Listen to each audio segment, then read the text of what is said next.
গতকালই আপনারা জানেন মুখ্য নির্বাচন কমিশনার জ্ঞানেশ কুমার কলকাতায় এসেছেন এবং আজকে দফায় দফায় রাজনৈতিক দলগুলির সঙ্গে বৈঠক করেছেন মুখ্য নির্বাচন কমিশনারের নেতৃত্বে নির্বাচন কমিশনের ফুল বেঞ্চ। কমিশনের সঙ্গে তৃণমূল কংগ্রেসের বৈঠক হয়েছে, তার আগে বিজেপি এই বৈঠকে যোগ দেয় এবং পাশাপাশি বৈঠক করে সিপিএম এবং কংগ্রেস, বাম, কংগ্রেস, বিজেপি এবং সবশেষে রাজ্যের শাসক দল তৃণমূল কংগ্রেস বৈঠক করে। কিন্তু এই বৈঠক শেষে বেরিয়ে এসে তৃণমূল কংগ্রেসের তরফে ফের বিস্ফোরক অভিযোগ করা হয়েছে। দিল্লিতে যেভাবে মুখ্য নির্বাচন কমিশনার দুর্ব্যবহার করেছিলেন বলে মমতা বন্দ্যোপাধ্যায় অভিযোগ করেছিলেন, একই ঘটনার পুনরাবৃত্তি কলকাতাতে হয়েছে বলে তৃণমূল কংগ্রেসের অভিযোগ। কারোর কথা শুনতে চাইছেন না মুখ্য নির্বাচন কমিশনার শুধু নিজে বলে যাচ্ছেন, এই অভিযোগ করছেন চন্দ্রিমা ভট্টাচার্য। চন্দ্রিমা ভট্টাচার্যের নেতৃত্বে তৃণমূলের একটি প্রতিনিধি দল, তারা আজকে মুখ্য নির্বাচন কমিশনারের নেতৃত্বে ফুল বেঞ্চের সঙ্গে বৈঠক করেন এবং অভিযোগ করা হচ্ছে তৃণমূলের প্রতিনিধি দলের তরফে যে সিইসি অর্থাৎ মুখ্য নির্বাচন কমিশনার কারোর কথা শুনতে চান না, শুধু নিজেই বলেছেন, আমরা কথা বললেই বলেছেন চিৎকার করবেন না। আমি চিৎকার করিনি, তারপরেও আমার মাইকের অডিও কমিয়ে দেওয়া হয়েছে বলে অভিযোগ করেছেন চন্দ্রিমা ভট্টাচার্য। বৈঠক শেষে বেরিয়ে এসে আর কি অভিযোগ করেছেন শুনবো। আমি তো চিৎকার করিনি, মাইকে যেটা দেয়া রয়েছে তারপর দেখলাম মাইকটাকে একটুখানি কমিয়েও দিল। আমার চিৎকার করার কোনো অভিপ্রায় ছিল না। আমি কথাটা বলছিলাম, তা ওনার আমার গলাটা মনে হচ্ছে জোর, তা আমরা জোরেই কথা বলি, বাংলায় মহিলারা জোরেই কথা বলেছি যে আপনি এটা বলতে পারেন না, শাউট করো না। এবং তারপরে আমাদের বলছে যে তোমাদের সব সুপ্রিম কোর্টে আছে, আধার হচ্ছে খালি আইডেন্টিটি। তা আধার আইডেন্টিটি তো খোঁজ করছেন আপনি কে যে আপনি নাগরিকত্ব বিচার করছেন নাকি? আপনি তো আইডেন্টিটিটাই দেখছেন। তাহলে আমরা যদি কিছু জানি, যে কনস্টিটিউশনের একটুখানি কিছু জানি অথবা আইনের একটুখানি কিছু জানি, তাহলে এটা তো নিশ্চয়ই বলবো যে আপনিও নাগরিকত্ব দেখতে পারেন না, আপনার কাছে সে পাওয়ার নেই। সুতরাং আপনি একটা মহিলাকে কিভাবে ট্রিট করছেন, আমি একটা মহিলা এসছি আপনার সামনে, আপনি আমায় বলছেন চাচাবেন না। Why should I not shout?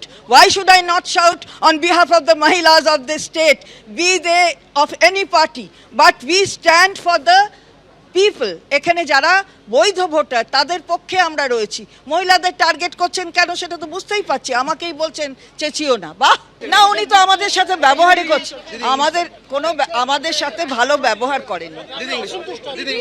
আমরা অবশ্যই অসন্তুষ্ট। তৃণমূল কংগ্রেসের প্রতিনিধি দল তারা কিন্তু মোটের ওপরে অসন্তোষ প্রকাশ করছেন নির্বাচন কমিশনের এই ফুল বেঞ্চের সঙ্গে বৈঠকের পর তাদের সঙ্গে ভালো ব্যবহার করা হয়নি, এই অভিযোগে করেছেন তৃণমূল কংগ্রেসের প্রতিনিধিরা। সরাসরি আপনাদের নিয়ে যাব অনির্বাণ বিশ্বাস, আমাদের প্রতিনিধি আমাদের সঙ্গে রয়েছেন। অনির্বাণ, সেক্ষেত্রে নির্বাচন কমিশনের পক্ষ থেকে কি জানা গেল, কারণ সমস্ত রাজনৈতিক দলের সঙ্গেই তাদের বৈঠক শেষ?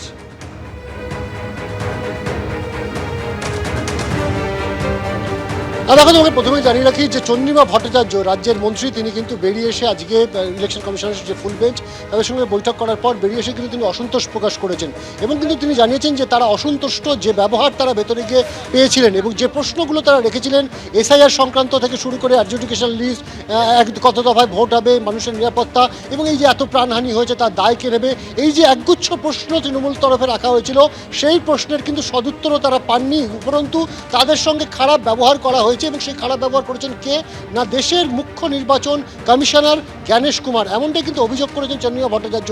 এবং তিনি বলছেন যে তিনি যখন কথা বলতে গেছিলেন তখন তাকে থামিয়ে দেওয়া হয়েছে, তাকে বলা হয়েছে যে আপনি চিৎকার করবেন না। এবং এই যে বিষয়ে অভিযোগ করা হচ্ছিল তৃণমূলের তরফে, আমরা যেটা কমিশন সূত্রে এই মুহূর্তে জানতে পারছি, কমিশনের তরফে বলা হয়েছে যে চন্দ্রিমা ভট্টাচার্য বা তৃণমূলের ডেলিগেশন আসার পর চন্দ্রিমা ভট্টাচার্য যখন বক্তব্য রাখতে যান, তার বক্তব্য রাখার যে ধরন ছিল সেটা অনেক উচ্চস্বরে ছিল এবং সেই ধরনের জেরে তখন কিন্তু মুখ্য নির্বাচন যিনি কমিশনার রয়েছেন জ্ঞানেশ কুমার, তিনি তখন কিন্তু তাকে চন্দ্রিমা ভট্টাচার্যকে বলেন যে আপনি আস্তে কথা বলুন, আপনার যদি কোনো উপদেশ থাকে সেই উপদেশ আপনি দিন। এই বক্তব্য কিন্তু ছিল জ্ঞানেশ কুমারের তরফে, এমনটাই কিন্তু দাবি করা হচ্ছে ইলেকশন কমিশনের তরফে, এমনটাই কিন্তু আমরা সূত্র মারফত খবর পাচ্ছি। অন্যদিকে তৃণমূলের তরফে যখন অভিযোগ করা হয় বা দাবি করা হয় যে 60 লক্ষের বেশি অ্যাডজুডিকেশন লিস্টে আওতাভুক্ত রয়েছে, বিবেচনাধীন রয়েছে নাম, সেই নামের কি হবে, তারা কি ভোট দিতে পারবে না, তারা কি নাগরিক নয়, তাদের কি ভোটাধিকার নেই, এই যখন প্রশ্ন তোলা হয় তার পরিপ্রেক্ষিতে কিন্তু জ্ঞানেশ কুমার তিনি পরিষ্কার জানিয়ে দেন গোটা বিষয় বিষয়টি এই মুহূর্তে অ্যাপেক্স কোর্ট অর্থাৎ দেশের সর্বোচ্চ আদালত সুপ্রিম কোর্টের বিচারাধীন রয়েছে, তাই এই বিষয়ে তারা কোনো মন্তব্য করতে পারবেন না।